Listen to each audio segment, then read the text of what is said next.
بلکہ بعض اوقات ہمارے اکابر ایک عجیب انداز وہ کہتے ہیں کہ انور شاہ کشمیری رحمہ اللہ جذبے میں آ کر یہ کہا کرتے تھے کہ ہمارے جو علماء دیوبند ہیں ان کے ہاں جو فقاہت ہے، خصوصاً علامہ گنگوئی رشید احمد گنگوئی رحمہ اللہ، تو اگرچہ فتاوی شامی ہمارے ہاں ایک بہت مستند فتاوی ہے اور بہت مستند کتاب ہے فروعات اور جزیات کے حوالے سے، تو اکثر فرمایا کرتے تھے کہ جب ہمارے پاس کوئی مسئلہ آئے تو پہلے ہمیں اپنے علماء دیوبند کے جو فتاوی ہے اس میں تلاش کرنا چاہیے، اس لیے کہ علامہ شامی کی کیا حیثیت ہے علامہ گنگوہی کے سامنے۔ وہ انور شاہ کشمیری رحمہ اللہ کی بات میں نقل کر رہا ہوں، اپنی بات نہیں ہے، کہ وہ اکثر جوش میں فرمایا کرتے تھے کہ علامہ شامی کی کیا حیثیت ہے علامہ گنگوہی کے سامنے۔ مطلب یہ ہے کہ ترتیب یہ ہوگی کہ پہلے صریح جزیہ تلاش کریں گے اور پھر اس کے بعد اس طرف جائیں گے، اور یہ ترتیب اس لیے ہے کہ صریح جزیہ جب ہمیں ملے گا نظیر میں سے، اس میں تو ہم فتویٰ دے دیں گے، لیکن اگر اس سے بعد میں اور تفصیل ہمارے لیے مطلوب ہوگی تو ہم دیکھیں گے کہ وہ جو جزیہ ہے فتاوی فقہیہ میں، اس کا حاصل کیا ہے، اس کا حوالہ کہاں سے ہے، وہ فتاوی شرعیہ میں کہاں سے ہے، وحی مطلوع میں سے ہے یا غیر مطلوع میں سے، اور حضور کے زمانے میں عہد نبی میں سے کیا کیا ہوا، کس ترتیب سے ہے، تو اس کی بنیاد ہمیں وہاں سے ملے گی۔ جیسے کہ حساب کتاب میں ہم جانچ پڑتال کرتے ہیں کہ حساب کے بعد پھر ہم جانچتے ہیں مسئلہ کو، تو اس جانچ پڑتال کے بعد ہمیں پتہ چل جاتا ہے کہ ہمارا مسئلہ ٹھیک ہے یا غلط ہے، تو یہ ساری ترتیب اسی بنیاد پر اور اسی کی بنیاد پر فتویٰ کی تصحیح وغیرہ کی جاتی ہے۔ تو یہاں تک یہ بحث ختم ہو گئی فتاوی کے اقسام کی۔ اب ایک اور بحث جو فقہا کے ہاں بہت ضروری ہے اور خصوصاً اس جگہ پر اس کا تذکرہ بہت ہی زیادہ ضروری ہے، وہ یہ ہے کہ منصب افتاء کیا ہے، منصب افتاء کیا ہے۔ تو فقہا فرماتے ہیں کہ افتاء کا منصب جو ہے یہ بہت عظیم منصب ہے۔ اس کی وجہ کیا ہے کہ مفتی جو ہوتا ہے وہ احکام خداوندی کا ترجمان ہوتا ہے اور معبود اور عبد کے درمیان واسطہ ہوتا ہے اور پیغام خداوندی کا مخبر ہوتا ہے اور نبی علیہ السلام کا وارث حقیقی ہے، اور اسی طرح یہ جو منصب افتاء ہے دین کے شعبوں میں یہ بہت اہم شعبہ ہے، اور اہم شعبہ اس اعتبار سے بھی ہے کہ اس کا فائدہ جو ہوتا ہے وہ نقد ہوتا ہے، اگرچہ محدود ہوتا ہے لیکن نقد ہوتا ہے۔ میری آواز آ رہی ہے مولانا عامر صاحب؟ میری آواز آ رہی جی ہے؟ جی بالکل آ رہی ہے، جی آ بالکل۔ رہی ہے، بالکل آ رہی ہے۔ اچھا، تو منصب افتاء کے بارے میں فرماتے ہیں کہ یہ عظیم منصب ہے، اور یہ کہ مفتی جو ہوتا ہے وہ کیا ہوتا ہے، احکام خداوندی کا ترجمان ہوتا ہے، اور احکام خداوندی کا ترجمان وہ کیسے ہے؟ امام شاطبی رحمہ اللہ فرماتے ہیں کہ مفتی کا جو مقام اور مرتبہ ہے، یہ بلکہ یہاں تک اس نے ثابت کرنے کی کوشش کی ہے کہ مفتی جو ہوتا ہے وہ نبی اکرم صلی اللہ علیہ وسلم کا قائم مقام ہے اور احکامات خداوندی کا خبر دینے والا ہے، اس لیے وہ فرماتے ہیں، ایک دعویٰ پیش کرتے ہیں کہ مفتی جو ہے وہ نبی کریم صلی اللہ علیہ وسلم کا قائم مقام ہے، اور پھر اس پر دلائل پیش کرتے ہیں۔ پہلا جو اس نے دلیل دیا ہے وہ ہے ان العلماء ورثۃ الانبیاء، علماء جو ہے وہ انبیاء علیہ السلام کے وارث ہیں۔ دوسری دلیل وہ یہ دی ہے کہ چونکہ ہم مسلمان اور خصوصاً علماء وہ تبلیغ احکام میں نبی کریم صلی اللہ علیہ وسلم کے نائب ہیں، کہ وہ احکامات کو بیان کریں گے اور احکامات کی تبلیغ کریں گے، جو اللہ جل شانہ کے احکامات ہیں، جس طرح قرآن کے درس و تدریس ہے، حدیث مبارک کا درس و تدریس ہے، یہ ساری چیزیں، تو اس میں تبلیغ احکام میں یہ نائب ہے، تو جب یہاں پر نائب ہے تو اس میں بھی نبی کا قائم مقام ہے۔ اور تیسری بات جو ہے وہ کہہ رہے ہیں کہ من وجہ شارع ہے،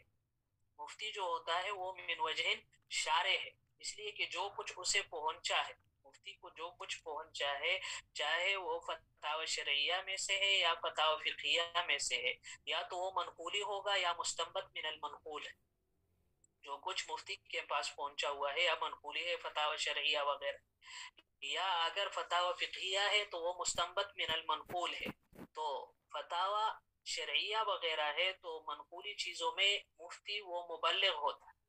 اور جو مستنبط من المنقول ہے تو اس میں یہ شارع ہوتا ہے. اور پھر اس پر بھی دلیل قائم کی ہے کہ ان من قرأ القرآن فقد ادرجت النبوۃ بین جنبیہ، کہ جو حدیث میں آتا ہے جس نے قرآن کو پڑھ لیا تو ایسا ہے جیسے اس نے علوم نبوت کو اپنے سینے میں لے لیا، علوم نبوت کو اپنے سینے میں جگہ دے دی.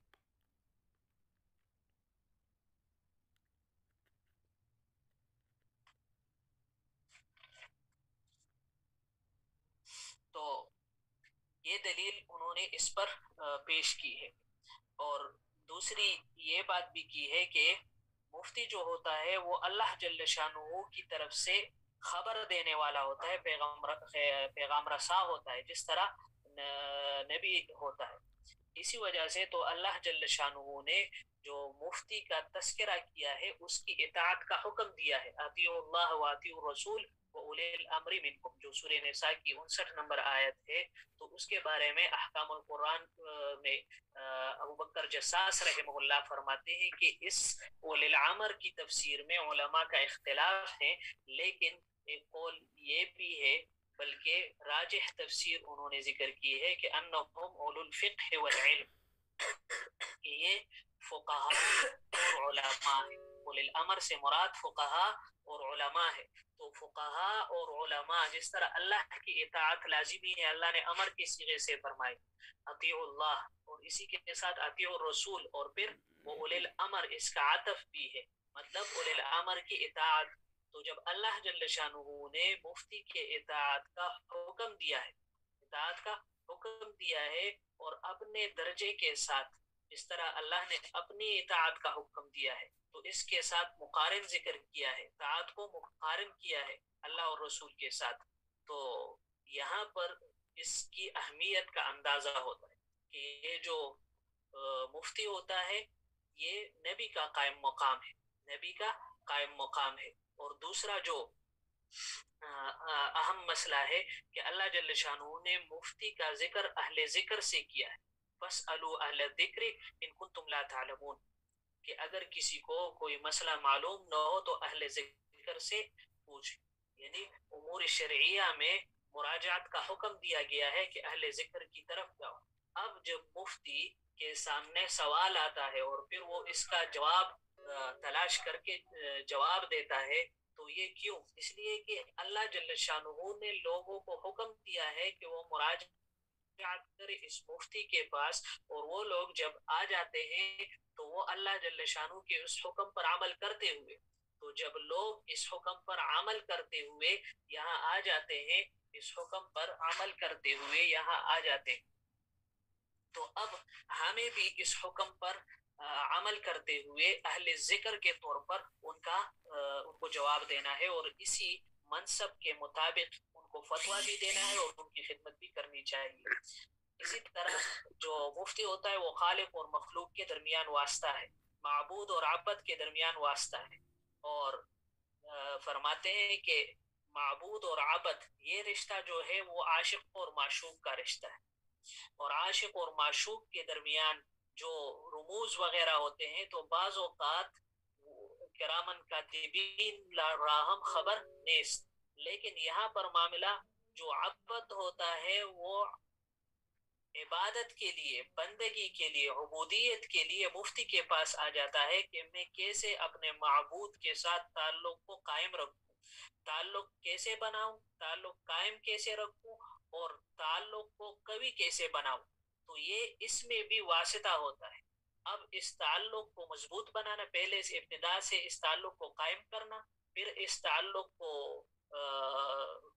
مضبوط بنانا، اور پھر پائے تکمیل تک پہنچانا، یہ بھی مفتی کا کام ہوتا ہے. اور اسی طرح پیغام خداوندی کا مخبر بھی ہے، اس لیے اس کی تفصیل تو ذکر کی گئی. اور جو حدیث میں آیا ہے العلماء ورثۃ الانبیاء،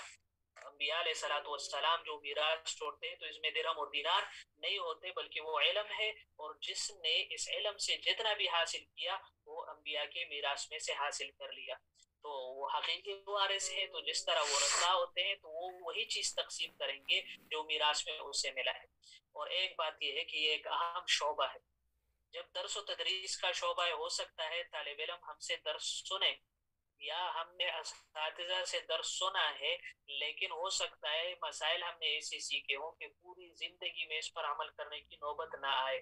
یا وعظ و نصیحت ہے، ہو سکتا ہے ہم وعظ کریں، درس و تقریر کریں، جمعہ کا بیان ہوتا ہے، ہر ایک کو معلوم ہے کہ کیا حقیقت بنی ہے آج کل جمعہ کے بیانات اور خطبوں کا، لیکن ہو سکتا ہے کوئی سنے بھی لیکن عمل کرنے کو یا ہوگا یا نہیں ہوگا یا کس وقت عمل کرے گا. اسی طرح اور بھی بہت سارے شعبے. لیکن یہاں پر مفتی کے پاس جو آدمی آتا ہے تو وہ نقد چیز کا مطالبہ کرتا ہے، اس لیے کہ اسے مسئلہ درپیش ہوتا ہے اور وہ عمل کرنے کے لیے مسئلہ پوچھتا ہے. یہ بہت کم ہوتا ہے کہ مسئلہ تو پوچھ لیتا ہے لیکن عمل اس پر نہیں کرتا. لیکن جب مفتی کے پاس مستفتی آتا ہے تو وہ فتویٰ اس لیے طلب کرتا ہے تاکہ وہ کیا کرے، عمل کرے. اگرچہ آج کل بہت سارے مسائل مختلف جو جدید معاملات ہیں اس میں دھوکہ پر بھی مبنی ہوتے ہیں کہ صرف اس وجہ سے کہ لوگوں کے سامنے اپنا کاروبار پیش کرے اور یہ کہیں کہ فلاں فلاں مفتی نے اس کے بارے میں فتویٰ دیا ہے، اس کے لیے بھی حاصل کرتے ہیں. وہ باقی عمل وغیرہ کچھ نہیں کرتے. لیکن وہاں پر بھی اگر ہم سے کوئی مطالبہ کرے تو کم از کم ہماری طرف سے اس کے لیے ممانعت نہ ہو یا ہماری طرف سے اس کے لیے کوئی ایسی بات نہ ہو کہ ہم نہیں دے سکتے، بلکہ ہمارے ہاں اس کے کا حل موجود ہو. تو یہ نقد فائدہ ہے، اگرچہ محدود ہے. ایک مسئلہ پوچھ لیا اور اسی پر عمل کر لیا، ایک مسئلہ ہے. درس و تدریس میں بہت سارے مسائل ہیں، درس قرآن میں بہت سارے مسائل ہیں، درس حدیث میں بہت سارے مسائل ہیں، لیکن یہاں پر ایک مسئلہ ہے اور اسی ایک مسئلہ پر عمل یہ کیا ہے، یہ ایک محدود مسئلہ ہے لیکن فائدہ اس کا بہت زیادہ ہے. تو ایک تو یہی ہے کہ منصب افتاء کی اہمیت یہ بہت زیادہ ہے، لیکن یہ منصب جتنا اہم ہے اور جتنے فائدے والی ہے اتنا ہی پرخطر بھی ہے، اتنا ہی پرخطر بھی ہے، خطرے والے بھی. علامہ نووی رحمہ اللہ فرماتے ہیں کہ افتاء کا جو کام ہے یہ بہت بڑی خطرے والے کا. کیوں؟ اس لیے کہ مفتی جو ہوتا ہے وہ انبیاء کا وارث ہے اور اس کی طرف سے فرض کفایہ ادا کرنے والا ہوتا ہے. تو جو نبی کا مقام ہوتا ہے وہ معصوم عن الخطا ہوتا ہے اور مفتی جو ہوتا ہے وہ معصوم عن الخطا نہیں ہوتا. اسی وجہ سے نبی کی حفاظت براہ راست اللہ جل شانہ فرماتے ہیں. لیکن ہمارے ہاں ہمارے پاس نفس بھی ہے، شیطان بھی ہے اور بہت سارے مسئلے مسائل ہیں، ماحول کی تربیت، یہ ساری چیزیں بھی ہیں. لیکن جو اصل کام ہے وہ یہ ہے کہ جو ہم نبی والا کام کرتے ہیں تو اس طریقے سے کرنا مشکل ہوتا ہے. اس وجہ سے اشرف علی تھانوی رحمہ اللہ فرمایا کرتے تھے کہ فتویٰ کا کام کرنا اس سے میں بہت زیادہ ڈرتا ہوں. پہلے تو یہ ہوتا تھا کہ میں مسائل بیان کرتا تھا، لیکن اب یہ ہے کہ دوسروں کا حوالہ دیتا ہوں اور اس میں بھی ڈرتا ہوں کہ کیا ہے کہ جب سوچتا ہوں کوئی سوال مجھ سے پوچھتا ہے تو بہت سارے جزیات سامنے آ جاتے ہیں کہ اب کس اعتبار سے کس حیثیت سے اس کو جواب دوں. تو اسی وجہ سے جو ترجیح لوگوں نے دی ہوئی ہوتی ہے، دوسرے مفتی نے ترجیح دی ہوئی ہوتی ہے، تو اسی کے مطابق فتویٰ دے دیتا ہوں. اور اس میں ہمارے لیے ایک رہنمائی بھی ہے کہ جس طرح بہت سارے مسائل ہیں، جدید بینکنگ کے مسائل ہیں، ہمارے جو بنور ٹاؤن کے اکابر ہیں ان کے ہاں اکثر عدم جواز کا فتویٰ ہوتا ہے، دارالعلوم کراچی، جامعۃ الرشید وغیرہ کے ہاں جواز کا فتویٰ ہوتا ہے. اب دونوں کے ہاں ہم کس پر عمل کریں؟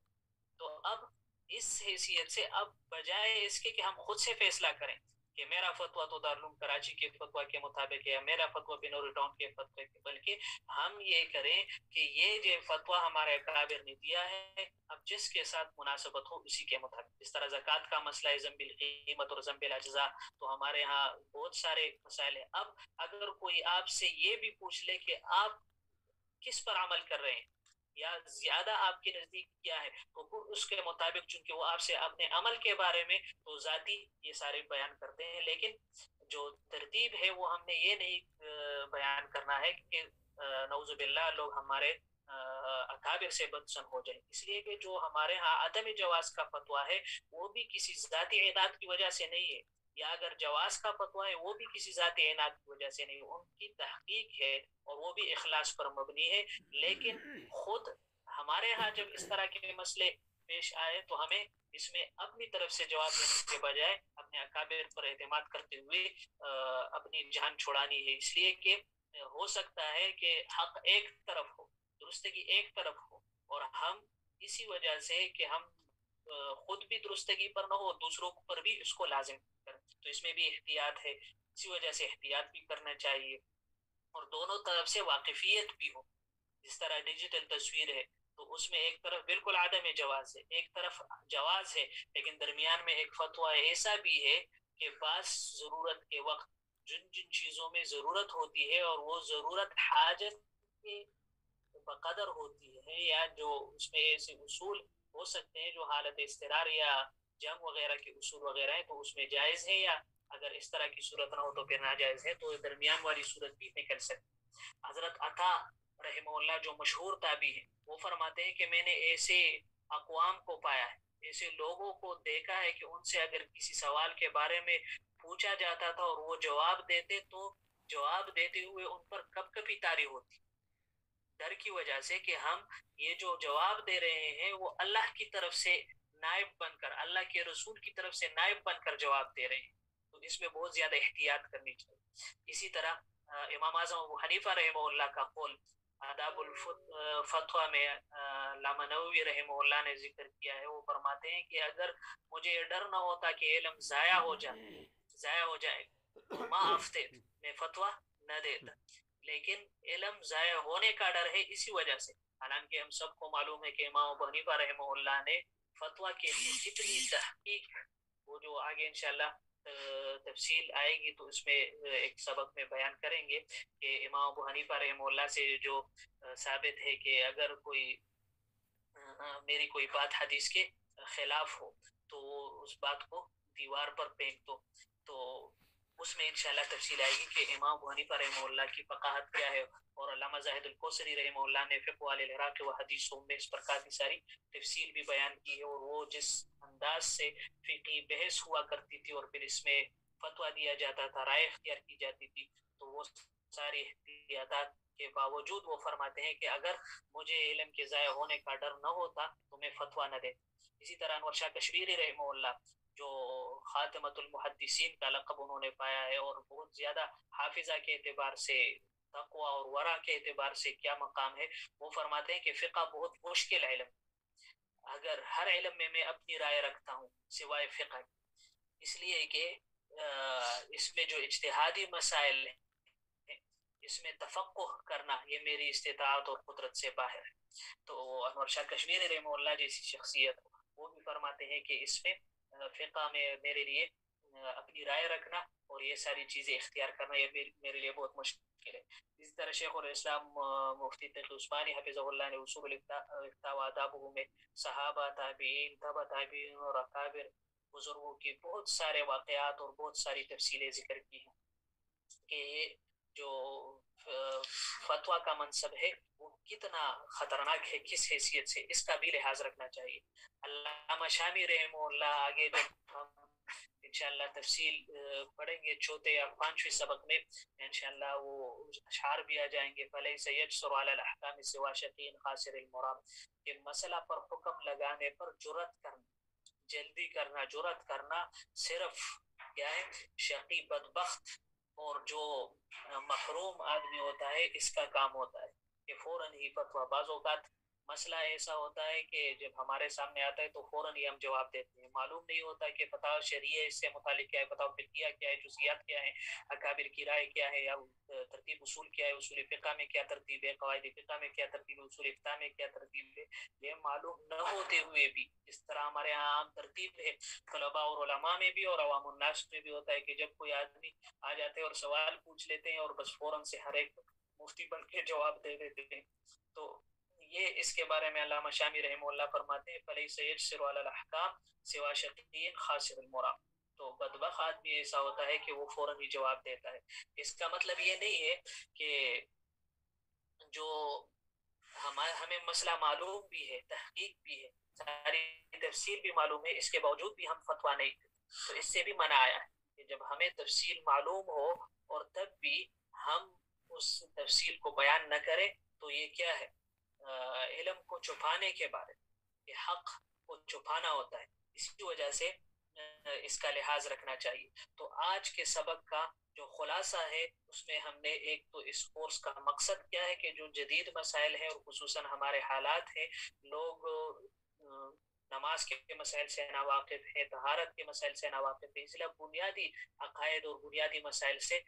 اس کے میں ہمارے کابر نے جو ہماری تربیت کی ہے اس کے مطابق ان چیلنجز کا سامنا کر کے ان کو جواب دیا جائے، اس کے لیے ہم تیار ہو جائیں۔ دوسری بات یہ کہ فتویٰ کیا ہے، لغت کے اعتبار سے کیا ہے، متقدمین کے ہاں اصطلاح کیا ہے، متاخرین کے ہاں اصطلاح کیا ہے، اور آج کل کس اصطلاح کے مطابق پورا جاتا ہے۔ اور پھر فتویٰ کی 3 قسمیں، فتاوی شرعیہ، فتاوی فقہیہ اور فتاوی جزئیہ، اور پھر منصب افتاء کیا ہے کہ یہ اس کا کیا لحاظ ہے۔ اور انشاءاللہ کل والا جو سبق ہوگا اس میں ہماری کوشش یہ ہوگی کہ اس سبق میں تاریخ، فتویٰ کی تاریخ اور صحابہ اور حضور کے زمانے میں، عہد نبوی میں صحابہ وغیرہ کے زمانے سے آج تک کیا ترتیب آئی ہے، اور مشہور فتاوی جات کا تعارف، اور ساتھ ساتھ طبقات فقہا کا بھی انشاءاللہ۔ چونکہ وقت کم ہوتا ہے، 1 گھنٹہ کا وقت ہوتا ہے، تو اسی کے مطابق ہم درس ترتیب دیتے ہیں۔ اب بھی تقریباً 1-2 موضوع ایک رہتے ہیں، لیکن ٹائم کم ہے، 2-3 منٹ ہے، اسی وجہ سے اس میں سوالات لے لیں گے، اگر کسی کا سوال ہو تو وہ